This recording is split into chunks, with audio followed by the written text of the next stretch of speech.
Speeding. Speeding. Speeding. 5, 4, 3, 2, 1. The world is changing faster than ever.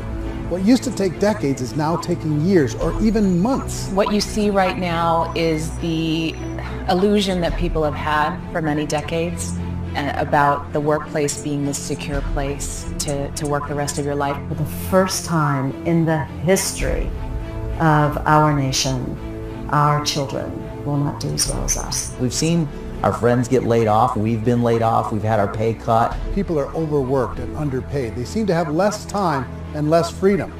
They live under constant pressure. This is going to be forced. And so even if your employer loves you, they may have to cut you. There's something wrong that on Monday morning, the heart attack rate increases by 35%. Technology is accelerating, job security is declining. It just doesn't seem like the old models of making a living are as reliable as they used to be. Every aspect of our lives, there's a better way out there, but we're still doing it the old way. We live in the greatest country on the planet, and there are a lot of people sitting around complaining and being cynical. Like everyone's whining about this old model, and I'm like, why don't you leave it?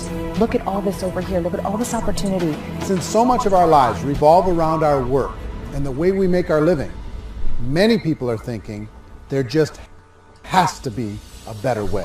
The biggest challenge facing our world today is not making money, is what are we going to do with all the displaced, unemployed people? People are afraid that they're going to make the wrong decision. People are afraid of the unknown. People are afraid that maybe I don't have the skills. Hey, sports fans. Industrial age is over. It's dead. It's dying. That's why going to school to get a job is an obsolete idea. A steady paycheck is an industrial age idea.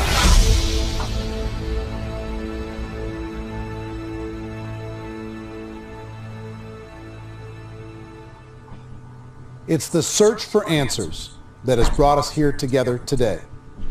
My name is Worre, and for almost 30 years I've been an entrepreneur, struggling at times, but ultimately succeeding. As a best-selling author, speaker, and business owner, I've spent my entire career helping millions of people around the world to become entrepreneurs. And I believe strongly that there is, in fact, a better way when it comes to how we make a living. The career landscape has changed dramatically, and many are still working in a model that is completely out of date. What worked for previous generations isn't working as well for people today. In this film, we're going to explore 3 important questions. First, what's really going on in our working world today? Second, in this new economy, is it better to become an entrepreneur, or is it safer to work for someone else? And third, if a person decides to become an entrepreneur and start their own business, how can they do it without taking on massive risk? To help in this journey, I've brought together some of the greatest experts and thought leaders in the field of entrepreneurship to share the real facts with you.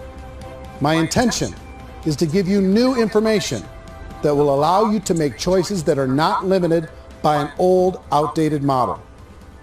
Let's start by understanding what's going on in our working world today.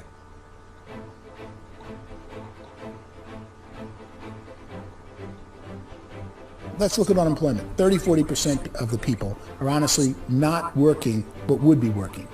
What our government does is if you haven't found a job in 6 months, we don't call you unemployed. We pretend you dropped out of the labor force. I've often said that unemployment, particularly structural unemployment, that's unemployment due to technological changes, is the first sign of economic growth. Think of it, 10 people live on an island. They go out every day and fish. One day, new technology shows up. A missionary brings them a net. Now, using the net, one pilots the boat, one throws the net. 2 fishermen can do all the work 10 used to. That's a 500% increase in productivity, 2 doing the work of 10, in one day. You don't have to learn a lot to learn how to throw a net instead of throw a fishing line. The island's got a big problem, 80% unemployment. But the island still has all the wealth of the fish because the 2 people produce as much fish as 10 did. Now, of course, looking back in history, these changes used to take thousands of years. And during that time, we went into farming and transportation. Some of us became doctors and some teachers and lawyers, and we developed all these new professions and new manufacturing jobs. Today, these changes are occurring literally in one day when a new technological advance occurs, and we don't have the social structures to deal with it or to retrain the unemployed people. So one of the things that I think is interesting as I travel across the country and really travel around the world is the way that we work and the way we get paid for work is changing pretty dramatically. On a global basis, everything is being turned upside down because of the rapidly advancing technologies. They are eliminating many jobs, and we have been left with many people not prepared for the jobs that exist. A lot of demand in public companies was to squeeze out all the fat and to get just as much margin as we possibly could, and fat equals humans. So this idea of job security and information age is so obsolete, but it's still taught inside our school system, and that's where the problem starts. There's no financial education in the school system, and people are still trained to be employees who work for that paycheck. This is a chart on the middle class. What's happening in the middle class, those that went to school, their incomes have been coming down for years. And parents still say to their kids, go to school, get a job. Now what happens to all those middle class people who are dropping off the ends of off the chart? Well, they become what's called working poor. And this is what happens to working poor. But they say poverty is ending. Well, poverty may be ending, but working poverty is going up. And this is food stamp usage. So food stamp usage in America is going through the roof right now, because people cannot earn what they call a living wage. Most people have experienced financial pressures that I think are probably greater than they have been in the past. If you're not working for yourself, then it's going to be a pretty hard road for a lot of people. Today, if you're going to control your future, the 40-40 plan is gone, where you can graduate from college and get a job and work for 40 hours a week for 40 years. That day is gone. So some of these charts actually tell you what's going on. And this is a really interesting one, you know. People are going back to school because if I go back to school, I'll get a nice job. But this is what's happening to, it's called Sallie Mae, which is the student loan guys. Student loan is going through the roof. It's now over $1 trillion. And student loan debt is worse than credit card debt. So when people stopped using credit card, the government got people into student loan debt. And the problem with student loan debt is you can never be forgiven. See, with credit card debt, you can declare bankruptcy and all's forgiven. But student loan debt, you can declare bankruptcy, you still owe it. It's the worst of all debt. But this is the next picture. Look at this chart here. This is what's happening to wages of college graduates. It's going down. So you go to college, you rack up all this debt, but you earn less money. Now, that's not that intelligent. Average person who's been working a lifetime in America today is ending their lifetime at 65 with about $41,000 in assets. They earned just enough to survive. I think in the United States we have something like 17 trillion in debt. That's just the federal government debt. We got another 2 in municipal and in other, let's call it almost 20 trillion government. We've got 40 trillion in private debt. That comes up to close to 60 trillion. When you then add something we never had before, what you were talking about, when we look at the unfunded portion of Social Security and primarily Medicare, Medicaid, that at the most conservative estimates from outside firms, Kleiner Perkins, 67 trillion and growing. That's more than all our other debt. There's less conservative estimates that say it's 84 trillion or higher. I added up conservatively $127 trillion in total debt. Debt is a financial drug. When you take it to excess, it's like taking a drug. Yeah, it makes you feel better, it enhances your performance, but at a huge cost, eventually it kills you. And so that's what happens. We keep doing more and more debt, and you get less and less results, just like a drug, until the debt gets so high that it crushes the whole system. That's where we're at, 8.2 times GDP. You know who I feel sorry for? I feel sorry for the person who dreads going to work, who is sick to their stomach on Monday morning, who hates their alarm clock, who gets a little glimmer of hope on a Wednesday because it's hump day and says, thank God it's Friday.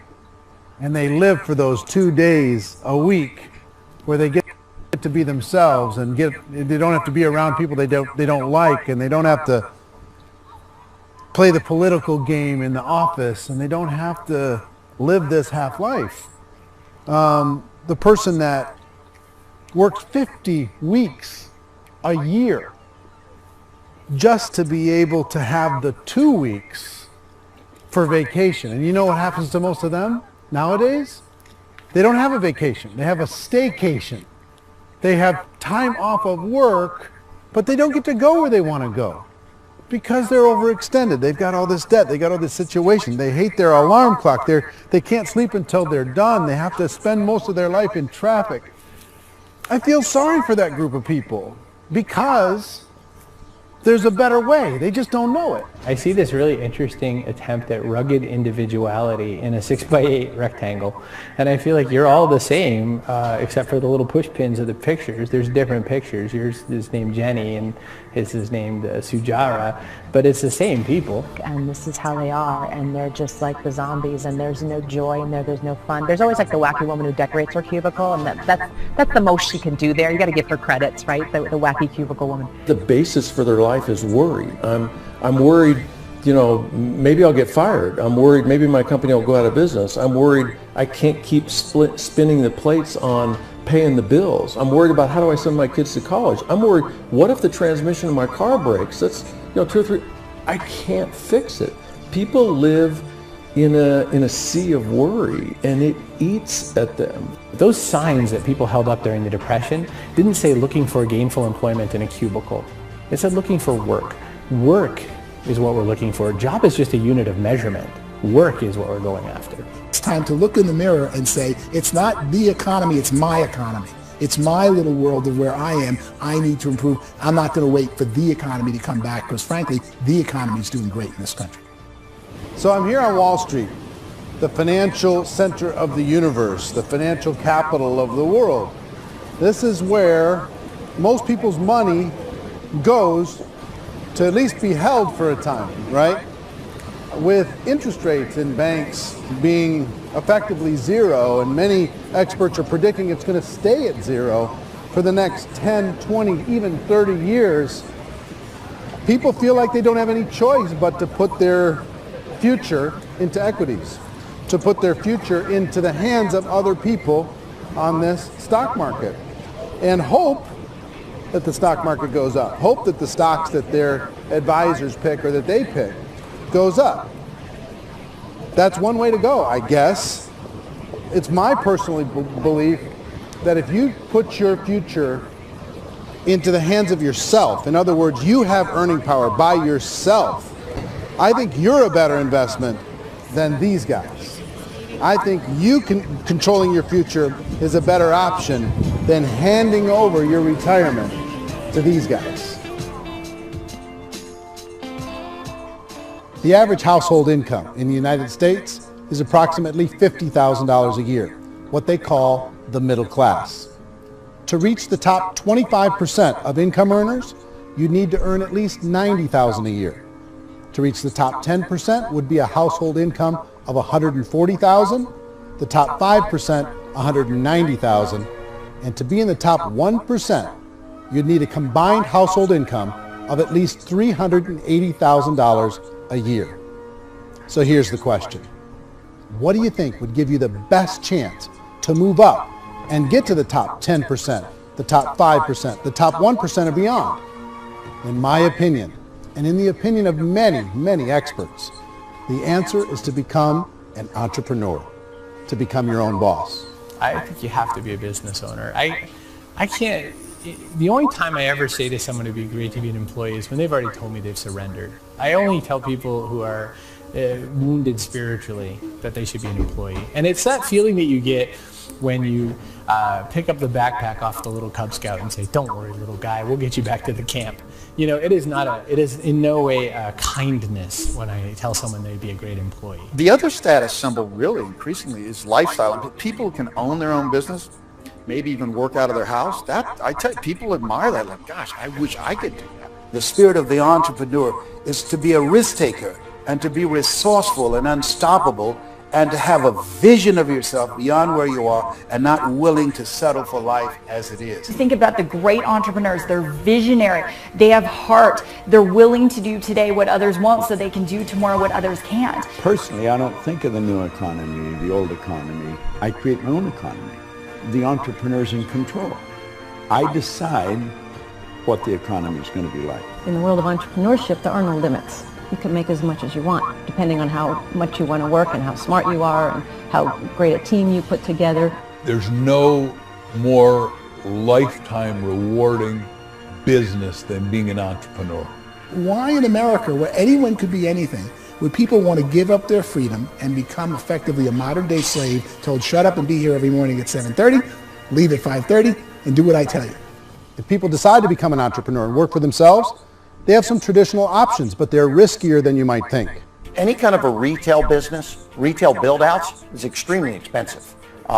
Even just these small little yogurt stores where they're putting little yogurt machines and you get all the different flavors, you're spending $200,000, $300,000, $400,000 to open a yogurt shop. I would love to buy a Dunkin' Donuts, but it's $500,000 or so to start. I don't quite have that just-in-case money. Risk you can lose it all, and most guys do 2 or 3 times, and even big guys like Branson, because I'm such a fan of his, half his companies don't work. You make $1 million, your problems are going to go. If you make $1 billion, your problems are really going to go. Just the opposite. You and I know when you're making $1 million, you got $1 million responsibilities. You make $1 billion, you got 1,000 times $1 million responsibilities. And most people say, I'd love to be my own boss. 70% of Americans would love to be their own boss, according to recent polls. But they don't know how to get there. Because what are you going to do? One, you could buy an existing business. If somebody's selling an existing business, you have to ask why. Usually because it's probably hard. It's probably not making as much money as they hope. 2, they could buy a franchise. A little less risk, proven system, but it's expensive to be able to do that. 3, they could start something from scratch. And that's where a lot of people feel like, I don't have the chops to do it. I don't have the money. I don't have the product idea. I don't have the expertise. I don't have whatever it's going to take to be able to get there, and I can't risk my family to do it. So 4th, they could become an investor. A lot of people in this town invest to try and figure out a way, but you got to be pretty smart with that game too, right? Venture capitalists, who are the very best and most sophisticated in investing in new breakthrough businesses, make it on 1 out of 11. That means 10 out of 11 are mediocre or fail. Most of them fail. That's the risk there. An angel investor is lucky to get 1 out of 15 or 20. A business is a team sport. Like, I have to have accountants, I have to have engineers, I have to have system designers, I have to have sales, marketing, I have to have accounting, I have to have mission statements, I have to have legal and all that. The average Joe Schmo, even me, I go out there, I don't have the skills to put a business together. I think the bottom line for the 4 traditional options is they take money, sometimes a lot of it. They take expertise, and they take time. All of that adds up to just too much risk for most people. I bought a business from somebody else, and it was a lot of work. And you start wondering, what did I just buy? Because I guess ultimately I own your email list, and I just overpaid for it. People that start their own business, they spend a lot of money, they spend a lot of time, a lot of effort to get things started. And the more you invest on the upfront, the harder you typically work at it. Well, I can tell you what the success rate is of a restaurant. What is it? They're crazy enough.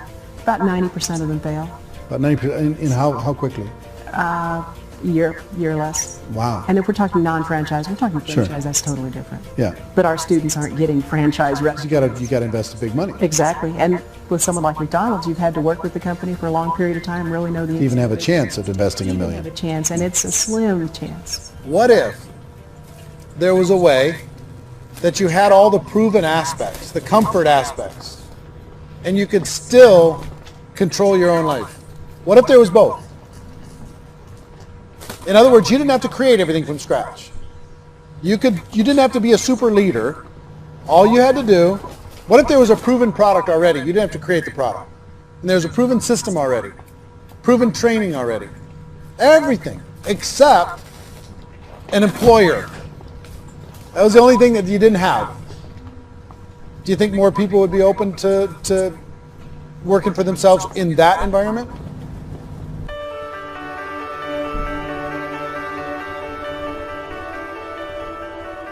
In our search for a better way to make a living, we've come to the conclusion that becoming an entrepreneur is actually safer than being an employee. And through our look at the entrepreneurial options, one particular path kept coming up from expert after expert. And I think most people will find it surprising because it's certainly a non-traditional business model. That model is for people to start their own business and become an entrepreneur through the creation of a network marketing business. Some people call it direct selling because the product is being sold directly from the manufacturer to the end consumer, cutting out the middlemen. Other people call it multi-level marketing, or MLM, because there are multiple levels of commissions paid. The most common term today is network marketing, because network marketing best describes using a large group of independent distributors, independent entrepreneurs, to move a product or service more efficiently.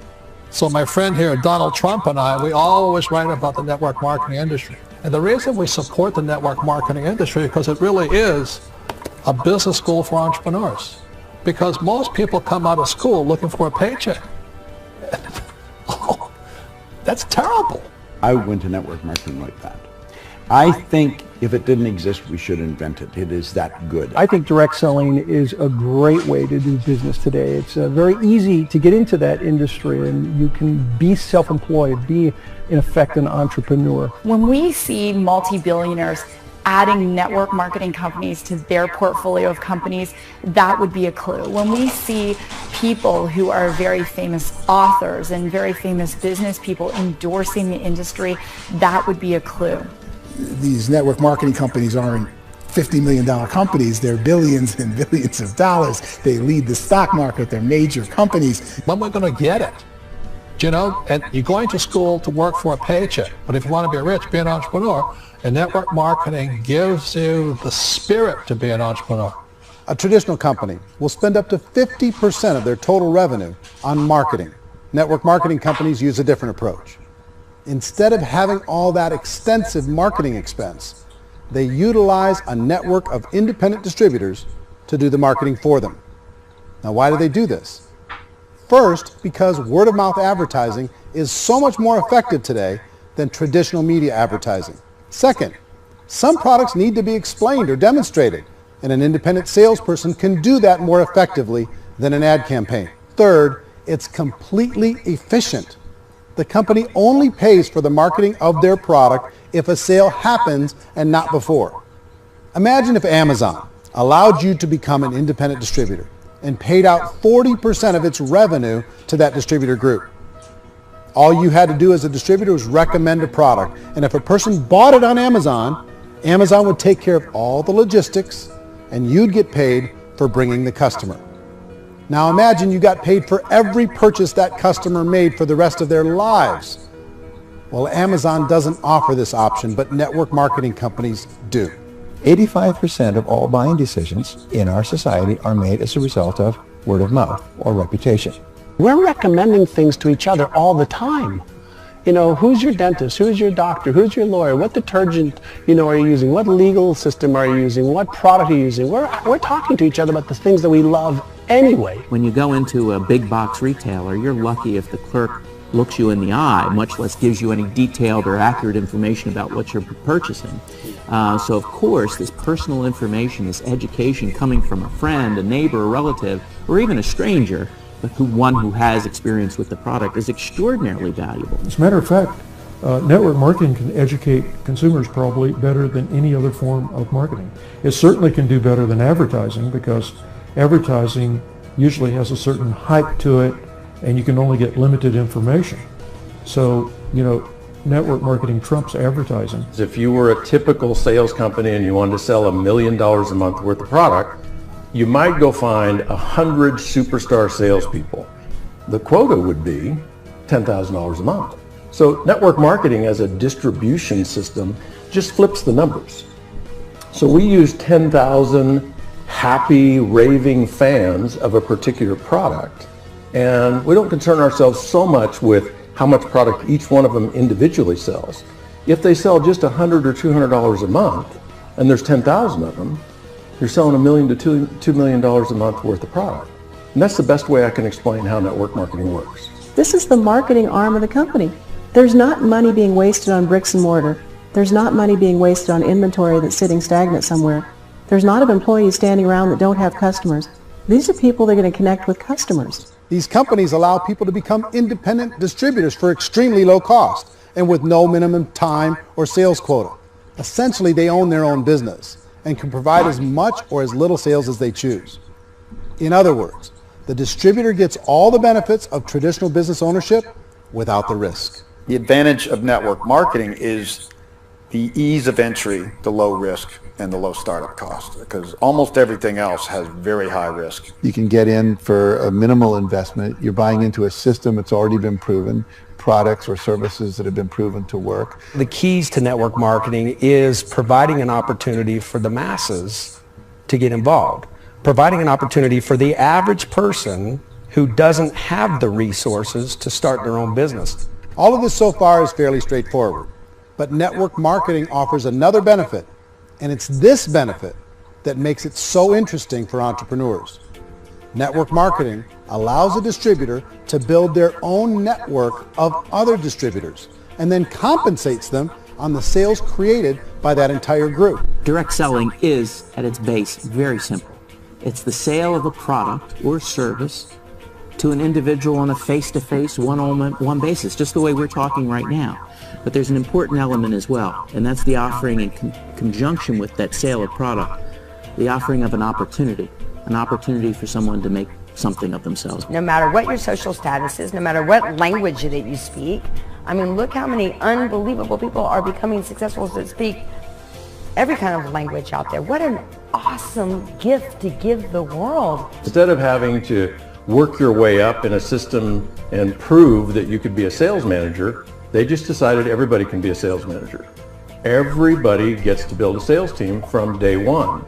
And so what that brought into the system of growth as a direct selling company is the concept of compounding or geometric progression. Because now you can actually grow a sales force very quickly because everybody is enrolling people in their own sales force. People who are like, oh, this is weird, I'm building a sales team. Or what do you think you do at a regular company? How do you think a regular company works? Network marketing is the only industry that doesn't say your past determines your future. It looks at your past and says, okay, now what can we train you to do so you can have a great future?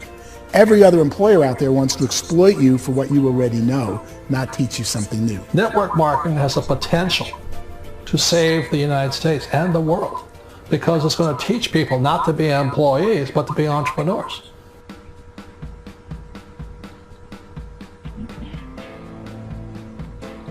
According to the Direct Selling Association, if you add up all the network marketing companies around the world, they combine to do over $178 billion a year in retail sales.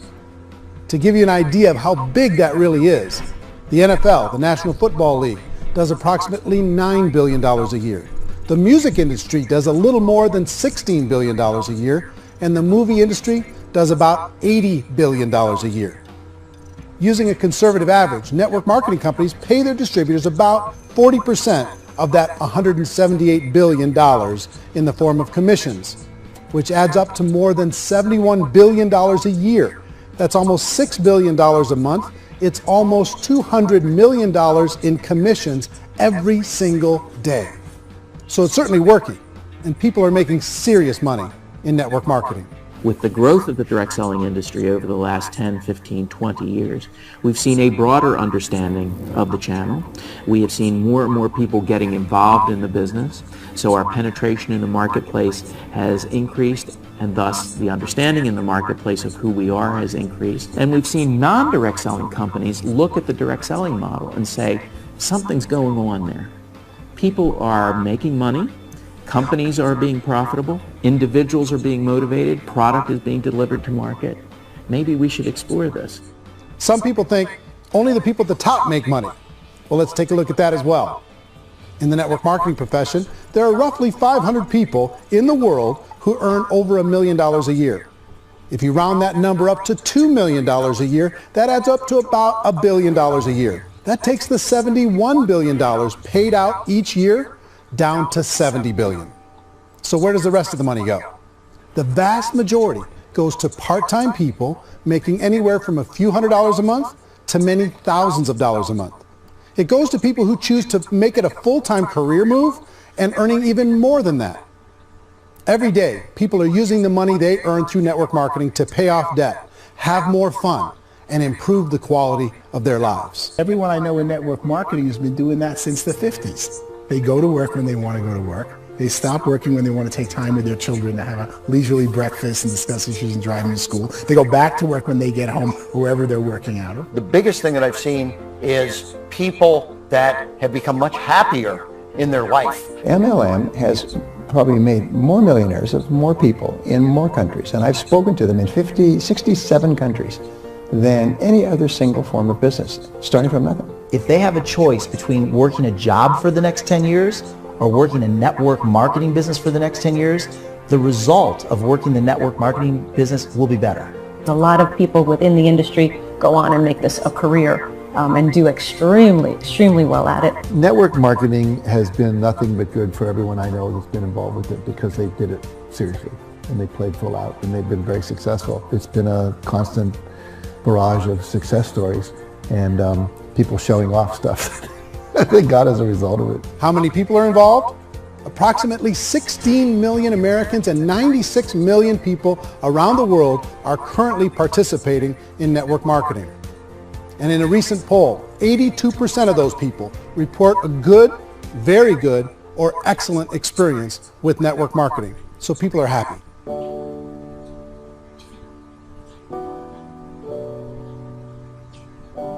So I've taken a look at the network marketing profession and really tried to understand why so many people are confused as to the validity of this as a business. One is this pyramid shape. People get really messed up with this pyramid. Oh, it's one of those pyramid things. So I just think there are a lot of haters out there who really don't understand the industry and say, oh, it's a get-rich-quick scheme. It's a pyramid. Well, corporate America is a pyramid scheme. You know what I mean? It goes like this. You have thousands of MBAs, let's say working for Ford or General Motors or Coca-Cola.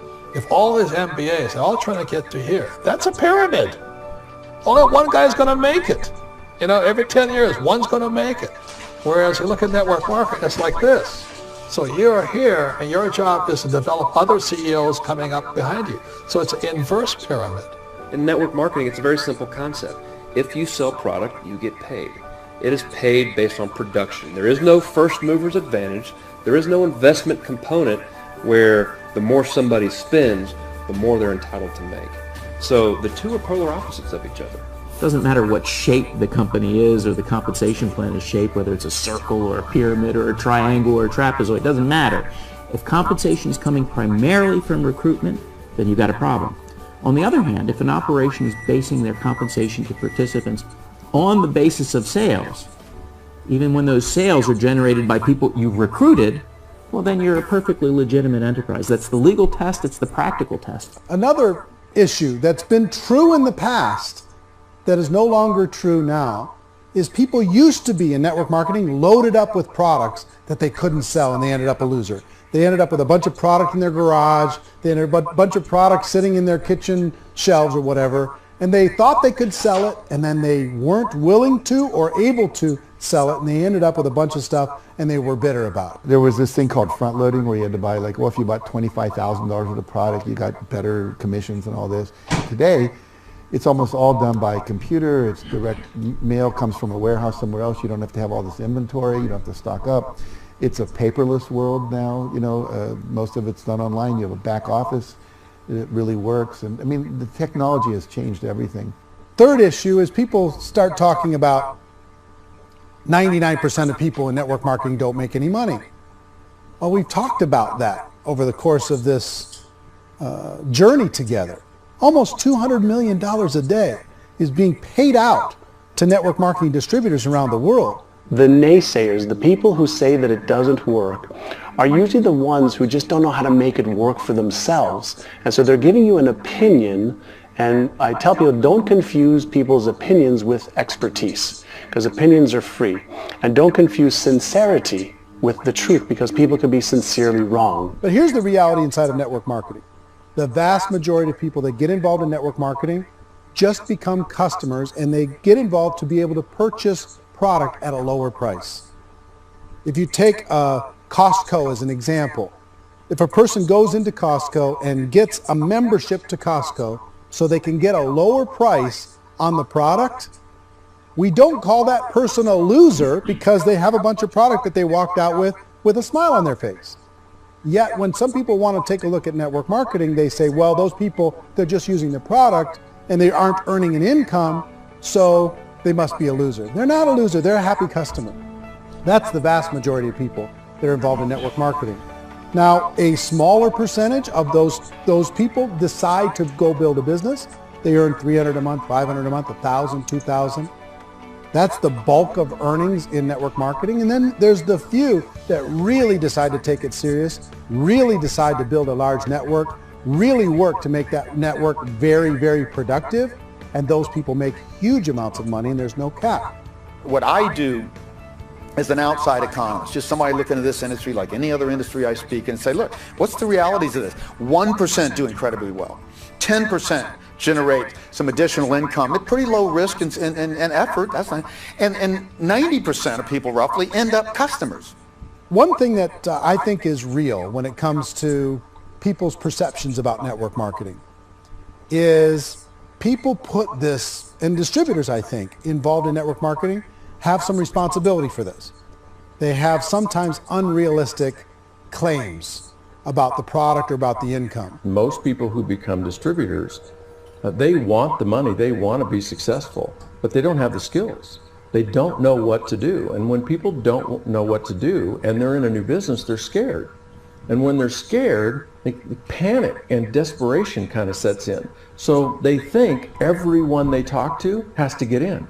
So if I talk to you and you say, well, no, I don't have time to do that, they're like, no, I need you. You have to do this or I won't be successful. So I start clawing on you. I start that desperation. So then I start making claims about the product, which are not appropriate, probably not even true. Or I start saying, let me show you how you can make all this money and you don't have to do anything, Eric.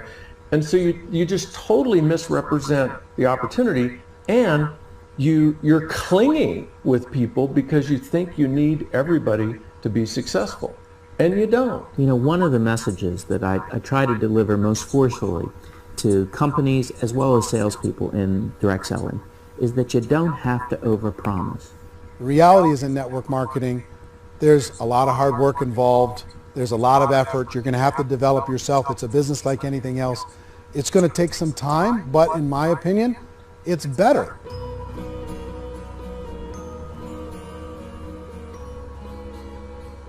It's light years better for people starting today than it was even 5 years ago. I think it's more widely accepted now, and people understand it is a business. It is being an entrepreneur. It is being a business owner. Our belief system is based upon our evaluation of something. And frequently, if we reevaluate a situation, our belief about that situation will change. The industry has changed and it's grown up. It's totally transformed. You've got young people today that have grown up with social media, and they understand networks. They understand how people are connected through technology, and they understand how money flows through those networks.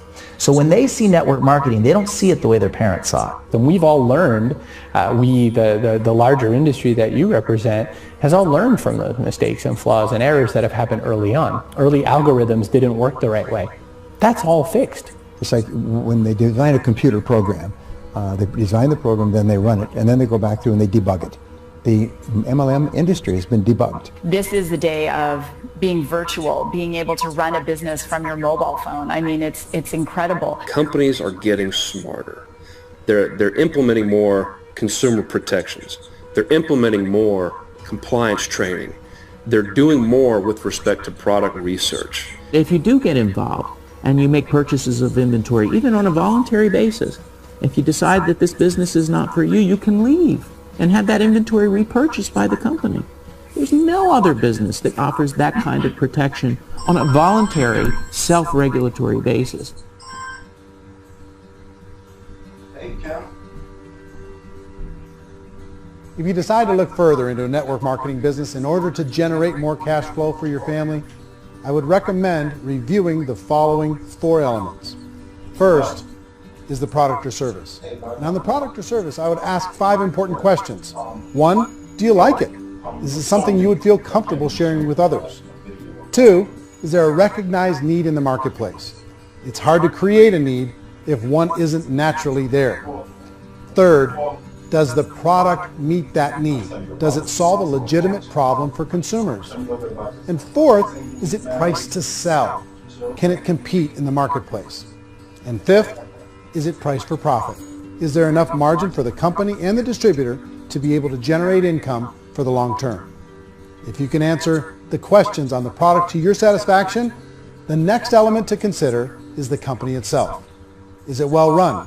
Do you believe in the founders or the management team? Do you feel they have what it takes to go all the way?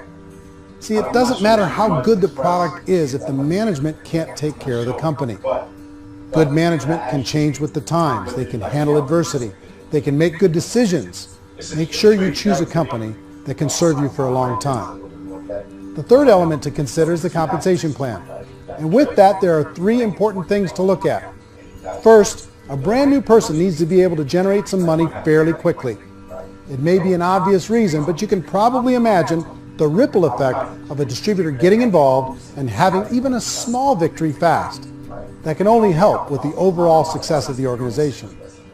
Second, a person should be able to develop a moderate part-time income in a reasonable period of time. As they develop their network and as their sales grow, they should be able to enjoy more benefits. And third, for the people who are really serious, for those who decide to really go pro in the network marketing profession, there should be the possibility to make a serious full-time income if they work hard and are committed to developing their skills. If you're comfortable with the product, the company, and the compensation plan, the last thing you should look at is the support that will be made available to you. Does the company have a website? Does it have a solid online reporting tool? Do they have comprehensive training available? Do they host events to help you build your business? If you decide to do this, what kind of a support system can you plug into? Choosing a network marketing company is a personal decision. But evaluating the four elements of product, company, compensation plan, and support is a great place to start. Is the company promising that you're going to get rich quick or that you can make a lot of money without a lot of effort? That's a red flag. Is there a product that you really believe in that you think can be sold? Or are you being told by salespeople or the person who's trying to recruit you or by the company itself that don't worry about the product, all you have to do is recruit other people into the business? Red flag, warning sign. If you're hearing that, take a second or even a third look. Get to know the customers, the products, the business, have some success, and see where the opportunities might take you to move up in the organization. I want to find out, how concerned are they about my education, my training, and my development? Is there a space for me to grow? Most important question. Learn everything that you can about the product. Make sure it's something that you believe in. And learn everything you can about the industry and work that system. You have to be very passionate about whatever that company is doing. I would get involved. You can always test drive anything, you know, the product, the service, the community, and then lean into it a bit. If it feels good, then lean into it a lot. Behind me is the Lincoln Memorial. And this is a place where Martin Luther King Jr. had his famous "I Have a Dream" speech. And at that speech, he talked about his dream for equality for everyone around the world, and that's a noble dream. But I think more people need to remember what it was like when they were kids and the dream was still alive in them, before it got beaten out of them by reality, by this paycheck, by these responsibilities, and by having to live for this job to pay the bills. I think people need to remember that. Go back to that. Once they know that there's a better way, I think their future is going to be much brighter. They can live a better life.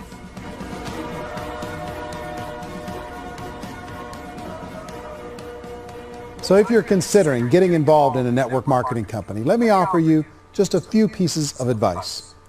First, network marketing isn't perfect. It's emotional. It's challenging. Like any entrepreneurial venture, it can have its up days and its down days. But if you have an entrepreneurial bone in your body, it's just better. Second, if you're going to do it, decide to be professional. Decide to go pro. It's better to do that than just be this amateur sticking your toe in the water. Third, as any professional, you're going to have to learn some new skills. And I promise you, inside of the network marketing profession, they're not too difficult to learn. Fourth, like anything worthwhile, it's going to take some time. Don't expect that you're going to get to the finish line right out of the gate. And fifth, it's worth it. It's worth it to be able to take charge of your life again. It's worth it to be able to control your own financial situation. It's worth it for the people you're going to be able to spend time with. It's worth it for the things you're going to be able to see and the experiences you're going to be able to experience. It's worth it for the causes you're going to be able to contribute to, the lives you're going to be able to touch, the customers you're going to be able to help, the friendships you're going to be able to develop. I promise you, it's worth it. Remember, most people are searching for answers just like you are. But I do have to tell you the catch to network marketing. If there is a catch, if you want to understand this from an emotional point of view, people say, well, it sounds too good to be true. It's not. It's hard work. But here's the catch. Most people still don't understand it. So you're going to have to endure the loss of social esteem from ignorant people. The uneducated will think less of you. Now, if you can handle that, you're on your way. If that's going to destroy you, you know what? Entrepreneurship in general probably isn't in your future. If you can face that catch, you can become unstoppable. I want everyone to really contemplate this if they're not in network marketing. You're in a job, you probably have a mortgage, you have rent, you have debt, whatever's going on. You're in a prison. You work just hard enough to keep them from firing you, and they pay you just enough to keep you from quitting. Come on! I've been there, done that, and bought that t-shirt. In network marketing, if you run into failure, it's really just a homework lesson for yourself. There's no one to blame. You really have no excuse not to be successful. You just don't. People don't want to hear that, but there's so much available to you. If you want to be a good network marketer, be a student to the people above you, be a fellow traveler to the people on the same level, and be a teacher to those below, and know when it's appropriate to do which. People who are not afraid of asking people to buy things, or not afraid of persuading people with a chance they may say no, these people own the future. Nothing happens until something moves. So you got to go move, you got to go do something, or nothing's going to change in your life. In the beginning, you're going to do a lot of things that you don't get paid for. But as you go down the road, you get paid for a lot of things that you don't do. And your job is rehabilitate the spirit, the entrepreneur spirit in all of us. You get it back. Either give it a strong yes or a strong no, but no wishy-washy, dilly-dally stuff in the middle. There's dreams and there are nightmares, but I believe that the biggest nightmare of all is when you don't pursue your dream. You're going to see some monumental growth in this profession. It's an exciting, exciting time to be involved with the network marketing profession. The next 10 years, I see just exponential growth. When that tipping point comes, it's not a matter of asking somebody, have you ever heard about network marketing? You're really asking them, which company are you building your wealth in? We are here to fix the world, to improve relationships with other people, to improve other lives. And the real reward comes as an entrepreneur at any level from teaching somebody something and watching them soar. There is no greater reward.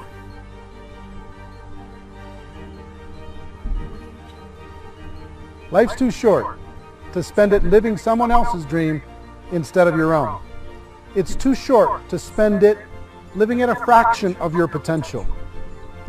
Can being an entrepreneur be a challenge at times? Sure.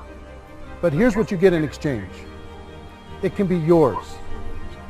Something that you built, something that you created, something that you made happen. This balloon represents your dream.